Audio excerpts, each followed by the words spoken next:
Back with another full card picks and breakdowns. We've got two special guests with us. We have Kyle Swooze, who you remember from our last video, and then we've got the ultimate heavyweight and Brooklyn's hot dog eating champion, Grant. So I'll kick it off. We've got the first fight of the night on the early prelims, Luke Fernandez versus Adolfo Bellato.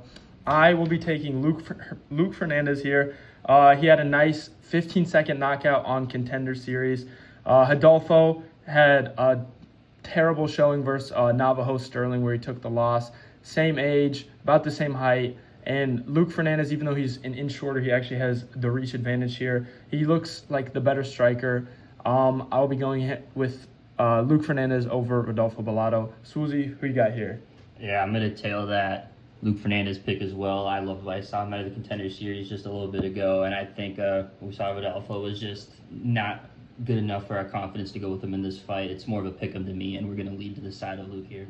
I like that. Grant, who you got here? I got Fernandez too. The Bellato fight against Sterling is still etched in my brain. It was very ugly, and I just don't see how a phenom like Fernandez, young and talented like this, how Bellato can stand and throw with him, Couldn't agree more. Moving on to our next fight, we got Lee Jong-young versus Gaston Bolaños. I am taking Lee Jong-young here. I'm not too confident in him at minus 295. He's coming off two losses. One of them's a knockout. However, Gaston is 8-5, as you can see. He's not done too hot in the UFC. This guy was knocked out by Marcus McGee, who's like 50 years old. I can't have any confidence in a guy after that, so I will be leaning towards the side of Lee Jong-young here. Swooze, what do you think? Yeah, that's a great pick. I'm also going to be leaning towards Lee on this one with you, Landon. It's a great pick. I see what you did there. I love it. Grant, what do you got here? Yeah, I'm just going to be tailing with you guys on this one. I think the odds are a little inflated, as you said, but we're going to rock with Lee on this one. I think most of these early prelim picks are pretty cut and dry. I'm not seeing too much value coming from the side of the underdogs here. If I had to take an underdog on the early prelims, it probably would be Gaston. But again, not confident in him at all. Our next fight, we've got Rafael Tobias versus DR Nurguze. I'm going with Rafael Tobias here at minus 210. Again, not loving the odds. I'd like to take him closer to minus 150. But you can't go against the guy that's got 11 finishes, 5 of them by knockout, 6 of them by subs. You love, that almost perfect split down the middle. He's 22 years old, very young guy. And DR is coming off of 2 losses, both by sub, which plays right into Tobias's strengths. He really needs a win here. I don't think he's going to get it, and I think that he will likely be cut by the UFC. Swooze, what do you think? Yeah, I couldn't agree more there. This is Tobias's fight to lose. If he's going to want to step up and be, a top 10 contender here coming up, this is one he's got to have. This is a must-win for Rafael here, and I think he needs this one a lot more than DR does. I think this could be his last time we see him in the UFC as well. I would not be surprised if DR got cut at all after this fight. Grant, what's your take? I'm actually going to go with DR here. I saw some things from him in his last fight. I don't know if he's on the same talent level, but I do think he has the dog in him. And I think, like you said, he's got something to fight for here a little bit more than Tobias. Tobias obviously wants to reach those heights, but DR is fighting to survive at this point, and that's what got him to the UFC in the first place. So I'm just going to stick my neck out and say I think DR gets this one done. I can't hate on that. Tobias, pretty inexperienced, still very young, so who's to say that the UFC vet can't get something done? He's been under the bright lights before. I'm not mad at that take. Next up, we got Jesus Aguilar versus Sumaderji. Sumaderji is minus 260, and you see Jesus Aguilar has a winning record in the UFC, that he's 4-2 in the UFC. You're like, oh, this line is inflated, it should be closer to a pick'em. And then you look at the guys that Jesus has fought, and his opponents are combined 0-11 in the UFC. He beat a guy that's 0-3, a guy that's 0-2, and then 2 more 0-3 guys. He lost to 2 good guys in the UFC. I will give him that. And Rafael Estevam and Tatsuro Taira, who, as we all know, is fighting for the belt. But I cannot put any confidence in a guy that all of his wins are against winless UFC fighters. I'll be going with Sumaderji. He is 5-4 in the UFC, but 3 of his losses are to ranked opponents, and he is on a 2-fight win streak. Give me Sumaderji here. Swooz, what do you think? Yeah, this is a sweet pick right here. I love Sue in this one. I think Jesus has faced against a bunch of Qdoba dishwashers, and I really don't. I don't like the profile here at all. I think he's going to get this one done probably in the first round. Swooz, I've got to give you props. Your puns are absolutely on fire today. I love them, dude. Grant, Thank you, commentator. what do you think here? Zumaderji, I don't think a whole lot more needs to be said on that one. It's pretty clear to me. I like it. On to our prelims. Kicking it off, we've got Cody Durden versus Yamjagar Tumendenbral, who we'll just be referring to as NT for the rest of this video. Cody Durden at plus 116 after his last fight. He looked great, short notice against a guy that is, should be ranked in Alan Nascimento. NT is 1-1 in the UFC, and his only win is against a winless guy. I will be taking the dog shot here in Cody Durden. Give me Cody Durden over NT. Swoozy, what do we think? Yeah, this is one of the more fights I've been looking at for quite a while here, and I was also tailing Durden here with you. Seems like we're on the same page so far in these little undercard fights. Grant, what do you think? I think this one's essentially a toss-up. I'm going to rock with NT on this one. Don't have a whole lot to back it up, really, just kind of vibes. But, yeah. I respect it. He's younger, more reach, not coming off multiple losses.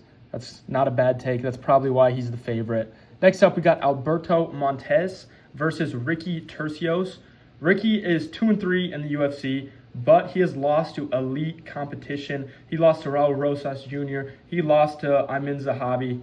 Alberto, he has 6 wins by submission, and I think that's likely how he will get it done here. He's on a 3-fight win streak in the UFC. All of those wins coming by submission. Give me Alberto Montez by submission in this fight. Swooz, who do you got? Yeah, so this is where we're going to disagree here. Give me Ricky Stanicki for a split decision here. I think it's going to come down to, I don't see a finish here. I don't really see a submission here either. I think it's going to come down to the cards, and I think it's going to be close enough to be a split, but I like that. Ricky has here. He's got the dog in him. He's got some, banger fights. It's not a bad take. Grant, what do we think? This is one of the tougher picks for me to make. I love Tercios. I love his tenacity. I like the way that, he did put up a decent showing against Rosas, I thought. Agreed. But I'm going to go with Montez here. I like the upside a little bit more on this one. Next up, we have Dante Johnson versus Cody Brundage. I think this is a very clear win for Dante Johnson. He's minus 650, and this is one of the few times that I think that this is appropriate. Johnson beat Darian Abbey on Contender Series by a first-round knockout. This guy's a middleweight, and he knocked out a heavyweight in under a minute. Cody Brundage looked terrible in his last fight, or 2 fights ago against Eric McConico, lost a split decision. He's on a 2-fight losing streak. Give me Dante Johnson here. I think he can get it done in the distance, too. Swooz, what do you think? Yeah, I don't think the money's good at all here for Brundage. I think this line is a little bit closer than it might seem, though. I would have this one around probably minus 400. I'm going to roll with Dante here, but I would not be surprised to see this go the distance if he can't land those significant strikes right away he's looking for. That's valid. Grant, what do we think? I mean, this is just a lamb to the slaughter, really. I kind of feel bad for Brundage, I think, at this point. Like you had mentioned, landed a couple of really rough showings in his past couple fights, and Johnson really looks the part. I just don't see how this one isn't Johnson, and I agree. It's probably going to be It's gonna end fairly quickly within the distance. I like it. Yeah, I mean, he's a young prospect, undefeated, coming off 2 finishes, 1 by KO, 1 by submission. Next up, we got Cody Garbrandt versus Zhao Long. Cody Garbrandt, his last 2 fights he lost to Davison Figueiredo and Raoni Barcelos. But Zhao Long is 1-2, and I have not been too impressed by any of his 3 fights. I will be taking the underdog here, Cody Garbrandt.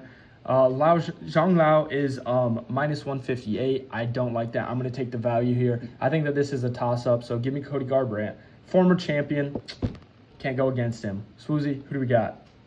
Yeah, this is more like a pick 'em to me. I would roll Cody, but I'm going to pull out the Uno reverse card and I'm going to tail whatever Grant says here. What do you got? Ooh.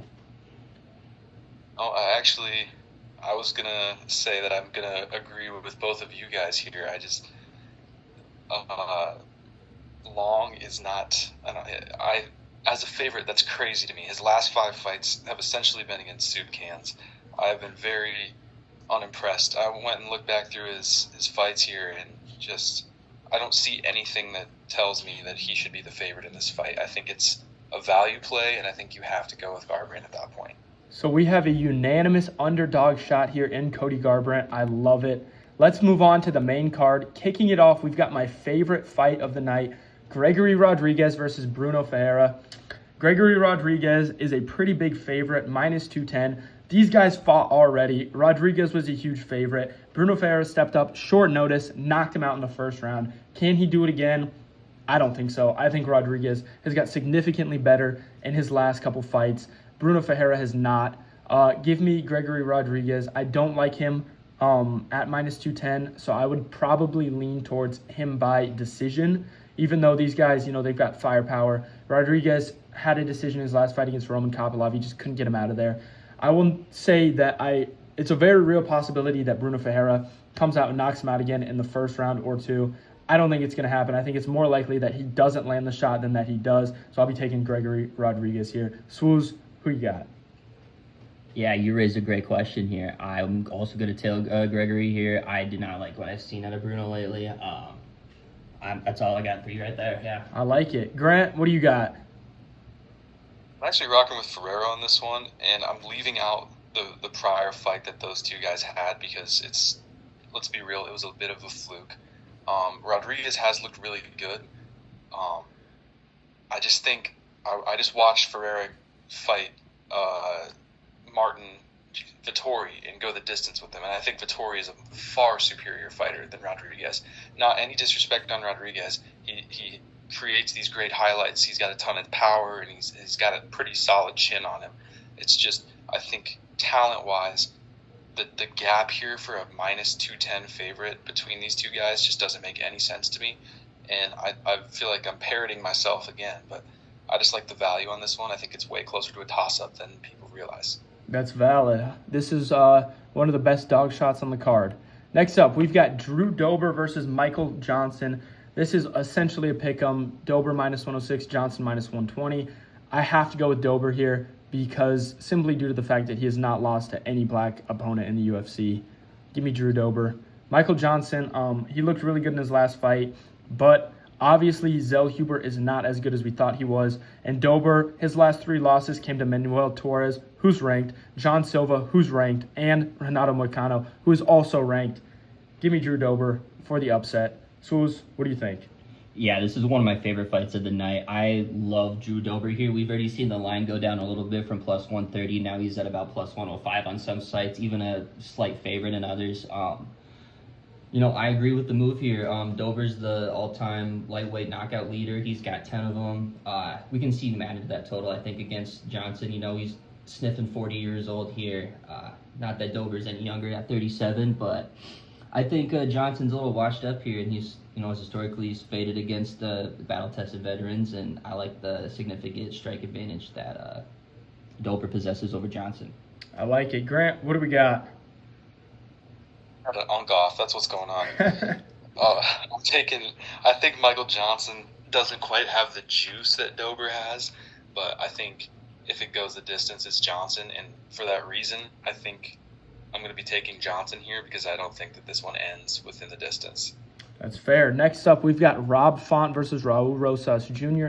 I think this is pretty cut and dry. Give me Raul Rosas. Raul's teammate already beat Rob Font, and from what I've heard, Raul is the best in the gym. I think that Rosas will get this win. I think that it will be a decision. Swooze, what do we got? Yeah, I got the upset here. I don't think it's cut and dry as you think. Give me Rob Font money line at plus 190. I love the odds here. Rosas, youngest fighter ever to sign a UFC contract, but he has not lived up to the hype at all so far. Had a pretty puzzling loss, as we saw, and he's faced a lot of lesser opponents, and this is definitely a step up with Rob Font. I love the value here. I wouldn't be surprised at all to see Rob Font win this one. I'm taking it. I like the value pick here. Grant, who do we got? I mean, we've all watched Rob's last couple fights. His takedown defense has been atrocious, and I think that's putting it lightly. I think I read somewhere that he has had like 43% takedown defense in his last 3 fights combined. And I think Rosas gets him on the ground. I think it's Rosas by sub, and I don't think it's too contested for Rosas. Yeah, I would have to agree with you. Moving on to the co-main event. This is a fight I'm very excited for. 2 hot middleweight contenders. They're both coming off of losses. Losses to pretty good opponents, I'll have to admit. Kaio is coming off of a loss against Nasruddin Imavov, who is likely to contend for the title next. Reinier de Ridder is coming off a loss against Brendan Allen. He looked very good in the first 2 rounds of that fight, but just couldn't hold it together. You know, he kind of gassed out pretty hard. Kaio is a minus 310 favorite. I don't like that. He was a huge favorite against Imavov, or much bigger than he should have been. He ended up losing. I can't say that I'm going to pick Reinier de Ridder, but as a dog at plus 230, I would have to admit that that's not a bad bet. I think that Kaio is going to win this one. He's got a little bit better takedown defense than most of the guys that RDR has fought. His grappling is better, and he looked actually pretty decent in his striking against Nasruddin Imavov. He's just a little slower than Imavov. Imavov is slightly more polished, but Imavov is leagues ahead of Reinier de Ridder in the striking. I'll be going with Kyle Bahalio here. Susie, what do you think? Yeah, I have the upset here. I got Reinier de Ridder straight up plus money, 230, 220, whatever book you can get it at. You know, de Ridder, he seemed pretty on pace to get a title contention there before that loss we saw to Brendan Allen. He did gas out after a couple of rounds and then ultimately just lost control of the fight trying to submit him too much. But I think he's going to learn from that a lot. And, you know, Barallo, I don't know. He's 33. He's yet to crack the top 5. Even though he is, 7-1 in the UFC, his lone victory, Jared Cannonier wasn't that moved by it. I think the odds should be closer to probably plus money here. I think the value is probably extremely on Reinier de Ridder. I would have this more at about plus 115, plus 120, more of a pick'em. So the value is here for Reinier de Ridder. I think he's going to learn a lot from that last fight, and he's gonna submit Kyle, or he's gonna get in a split decision. I have to agree with you. I think that this should be much closer. However, we do know Kaio is going to come in with a great game plan. He's part of the Fighting Nerds. They always plan very well. However, something to note, this is a 3-round co-main event, not 5 rounds. So RDR will not have to worry about gassing out as much in this fight. I think that will play a big factor. Grant, what do you think? I wanted to point out, how crazy it is that these 2 guys are not in the top 5. Like, how strong and dense the middleweight weight class is right now. Oh, absolutely. I think that's pretty crazy. I was shocked. I'll be honest, I haven't looked too closely through the rankings recently, and I realized RDR was not in the top 5, and it blew me away. Baralio, as you have mentioned, tough one against Imavov, but Imavov is pretty clearly close to the cream of the crop in this weight class. De Ridder went out there. I believe his most recent win was against Bo Nickel, or did he have one in between there? I'm sorry, I might be. I can't even remember. That's a good question. But anyways, against Nickel, he looked great, but as we have come to realize, Nickel is just not the prospect that the UFC thought he was coming in. He was way more raw than anybody believed. I think de Ridder has a very clunky style, and it might mess with Kaio a little bit. And again, I keep saying this, but these odds are just a little bit inflated for me. But I will still be rocking with Baralio, even in a 3-round fight, which I think does give the advantage to de Ridder just because, he can't gas out, as you guys have mentioned. But I'll still be rocking with Kaio. That's valid. RDR beat Whitaker. That's what it was. But Whitaker is likely moving up to light heavyweight now, and he hasn't had a win at middleweight for a while. So how much water does that win hold? That's the question we got to ask ourselves. Moving on to the main event, the BMF belt is on the line. We've got 2 of the BMFers in the UFC, Max Holloway and Charles Oliveira. Finishes all around for both of these guys. Max right now, on FanDuel is sitting at about minus 230. He opened at minus 150. That is inflation if I've ever seen one. That being said, I do have to pick Max Holloway here. My official pick is I think that he will win by round 4 knockout. I could also see the over. I think it's sitting at about 2.5 rounds right now. So I would be taking the over in this fight. Max Holloway has looked really good in his last couple fights, but I don't know if he has the same finishing ability as Ilia Topuria or Islam Makhachev, who are the two guys that have finished Charles Oliveira in under 2.5 rounds. I could see Oliveira getting it done if it goes to the ground, but I think that Max's grappling is much improved. And how is Charles going to set up his grappling if Max Holloway, he's got better footwork, better boxing. How is Charles going to use his striking to set up his grappling when he's going up against a guy like Max Holloway, who is a significantly better striker? I'll be going with Max Holloway here. I hate to say it because Charles Oliveira is my favorite fighter, but got to go with Max. Swools, what do you think? Yeah, I mean, Holloway and Oliveira, they're both known for just stepping up in the highest of occasions, this is just going to be an all-time fight, I think, tonight. Met one time ago. That was 11 years ago, all the way back in around 2015. It ended in Oliveira retired in the fight because of first-round injury, so we didn't really get to see a lot from them. So over a decade later, we're right back at it. I do worry about Oliveira's chin. He's been getting knocked out a lot in his losses, especially against high-profile fighters. I don't see Oliveira lasting very long in this fight. I think that's why it's around 2.5. I like a second to third round knockout by Holloway here.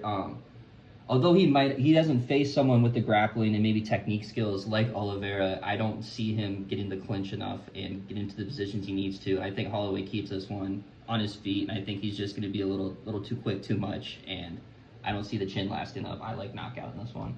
Yeah, Holloway's looked great at 155. Grant, what do you think? I think Oliveira is a very smart fighter. I think he's going to try to take this to the ground, but as you've mentioned, Holloway's his grappling is much improved over the past probably 10 years, really. But I just don't see Oliveira taking this one. I think it's Holloway, and I think it goes the distance. I like it. I think that Charles took a lot of damage against Ilia, and then he came back a little too soon and took a decent amount of damage against Camrat, like very shortly after a horrendous knockout like he had against Ilia. I think that will play a big factor. I don't know if he'll be able to wear the damage too long in this fight. Last question for you guys. Do you think that their first matchup holds any weight, or do you think that it was so long ago that these are pretty much two completely different fighters? What do you guys think? Yeah, I think they're completely different fighters, especially with Oliveira, dropping in weight class. He looks like a completely different guy right now. I like Holloway a lot. I think he's definitely improved enough in his grappling to defend Oliveira here. His moves he's about to give out. I like it. Grant, what do you think? It's hard to say that there's no merit to be put in the first fight or any weight that we can put into it because obviously these guys have studied each other. I'm sure that there have been questions in their own minds about how this would have gone differently if Charles hadn't had that medical forfeit, So I'm sure that they've kept a close eye on one another over the years. So I would think that just the not knowing how things could have gone back then is going to probably have some sort of influence in this fight. Yeah, I think that could play a big factor as well. Well, I'd like to thank you guys for being a part of this video and putting in your picks. Hopefully we do pretty well. Let us know what you guys think in the comments below.